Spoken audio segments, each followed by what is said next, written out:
जो क्षेत्र कोरोना से बचे हुए थे वहां भी अब कोरोना दस्तक दे चुका है। हालांकि जो क्षेत्र ग्रीन जोन बने थे उस जिले के अधिकारी अपनी पीठ खुद ही थपथपा रहे थे, लेकिन उसी प्रशासन की लापरवाही ने कई लोगों को खतरे में डाल दिया है। लॉकडाउन को करीब 2 माह पूरे होने वाले हैं, लेकिन बुंदेलखंड के दमोह जिले में अभी तक कोरोना का कोई मामला नहीं था। इसके बाद ही अचानक एक युवक कोरोना से संक्रमित पाया गया। मामला भी तब सामने आया जब कोरोना संक्रमित जागरूक युवक खुद अपनी जांच कराने पहुंचा।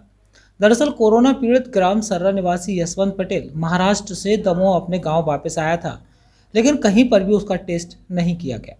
खुद यशवंत ने ग्राम सचिव को बताया और तेंदुखेड़ा स्वास्थ्य केंद्र पहुंचा और अपना टेस्ट करवाया। इसके बाद 10 मई को वह छात्रावास में बनाए गए क्वारंटाइन सेंटर में रहा। 14 मई को स्वास्थ्य विभाग ने उसकी रिपोर्ट नेगेटिव बताकर उसे घर भेज दिया, लेकिन कुछ घंटों बाद ही उसके पास फोन आया और उसे बताया गया कि उसकी रिपोर्ट कोरोना पॉजिटिव आई है। जिसे सुनकर उसके पैरों तले जमीन सरक गई, क्योंकि जब स्वास्थ्य विभाग के लोगों ने उसे यह बताया था कि कोविड-19 की उसकी रिपोर्ट नेगेटिव है, तो वह बेफिक्र होकर अपने परिजनों से मिल रहा था।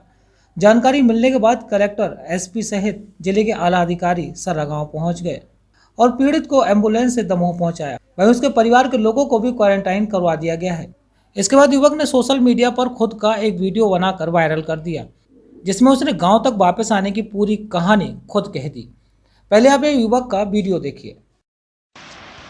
मेरा नाम यशवंत पटेल है। मैं एक कोरोना पॉजिटिव मरीज हूँ। मैं 10 तारीख को मुंबई से गड़ाकोटा आया। तो गड़ाकोटा से मैं मेरे मामा जी के साथ अपने गांव सर्रा में आया।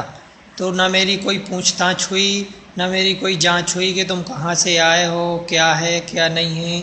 मैं आया, लेकिन मैंने अपनी समझदारी से मैं गांव के बाहर ही एक स्कूल है वहाँ पर रुका। उसके बाद 10 तारीख को मैं रात भर वहीं रहा, मैं और मेरा मामा जी। उसके बाद 11 तारीख को सुबह 9 बजे सचिव साहब आए। तो मैंने सचिव साहब को बोला कि सर मुझे थोड़ी थोड़ी बुखार है, मैं मेरा चेकअप करवाइए, उसके बाद ही मैं घर जाऊंगा। तो सचिव साहब बोले ठीक है, मैं तहसीलदार और बड़े अधिकारियों को बात करता हूँ, उसके बाद फिर तुम्हें तेंदुखेड़ा भेजता हूँ। तो मैंने कहा ठीक है। फिर उसके बाद उन्होंने सचिव ने बोला तुम जिस बाइक से आए हो गड़ाकोटा से, उसी बाइक से मामा के साथ तेंदुखेड़ा चले जाओ। तो मैं 11 तारीख को तेंदुखेड़ा चला गया। तो वहाँ पे बालिका छात्रावास में मुझे रखा गया। फिर 12 तारीख को मेरा सैंपल लिया गया। 12 तारीख को सैंपल लेने के बाद 13 तारीख को बोल दिया कि तुम्हें कुछ नहीं, तुम्हारे मामा जी जो हैं उनको, तुम्हारे मामा जी जो साथ में हैं उनको घर भेज दीजिए। तो 13 तारीख को मामा जी को घर भेज दिया।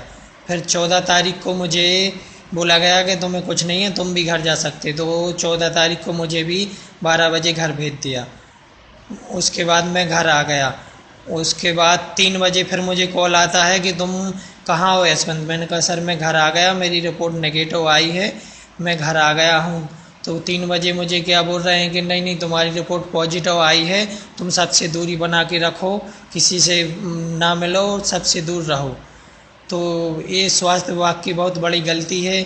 इसमें मेरा पूरा परिवार और मेरे पूरे गांव वाले सब परेशानी में आ गए हैं। ये स्वास्थ्य विभाग की बहुत बड़ी गलती है। इस पर प्लीज़ गौर कीजिएगा, क्योंकि आगे किसी के साथ ऐसा ना हो। इस वीडियो के वायरल होने के बाद प्रशासनिक अमले में हड़कंप मच गया। जो कहानी संक्रमित युवक ने सुनाई, उससे बॉर्डर पर जांच के नाम पर जो कुछ हो रहा है उसकी पोल भी सामने खुल गई। साथ ही बाहर से आने वालों को लेकर कितनी लापरवाही बरती जा रही है यह भी स्पष्ट हो गया। अगर युवक स्वयं जागरूक नहीं होता तो अब तक दर्जनों लोगों को कोरोना का प्रसाद बांट चुका होता।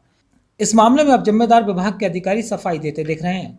अधिकारियों का कहना है कि युवक किसी गली से छुप कर निकल गया होगा, लेकिन अगर वह भाग रहा होता तो खुद को एक स्कूल में क्वारंटाइन क्यों करता? साथ ही वह अपनी जांच के लिए खुद चलकर क्यों आता? क्या कहना है अधिकारियों का, आप भी सुन लीजिए। हमारे यहाँ जो है सागर नाके पे प्लस हमारे जबलपुर नाके मारूताल पे चेक पॉइंट बना है, और चेक पॉइंट पे जहाँ से भी लोग आ रहे हैं अन्य राज्यों से, सभी का वहाँ पे टेस्ट हो रहा है और सभी की वहाँ पे जांच की जा रही है। हमारी लगभग 12 टीम वहाँ पर लगी हुई हैं। रात दिन से काम चल रहा है, रात की टीम अलग है, दिन की टीम अलग है। अब ये हमारे समझ में नहीं आया कि वो यहाँ से कैसे बच के निकल गया, किसी अन्य रास्ते से निकल गया या जैसे भी निकल गया हो, ये हमें जानकारी नहीं है, क्योंकि रास्ते कई होते हैं, पगडंडियाँ वगैरह होती हैं तो उन लोगों को मालूम रहता है।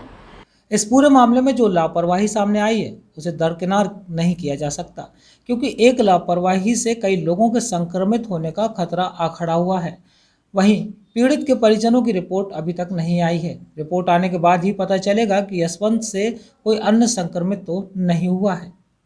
दमोह से राजेंद्र तिवारी की report. With moral values, the only institution with all latest facilities, computer lab, science lab, experienced teachers, air-conditioned hostel with all facilities, the best educational institute in the area, the Pramodaya International College, Jhansi Road, Mauranipur.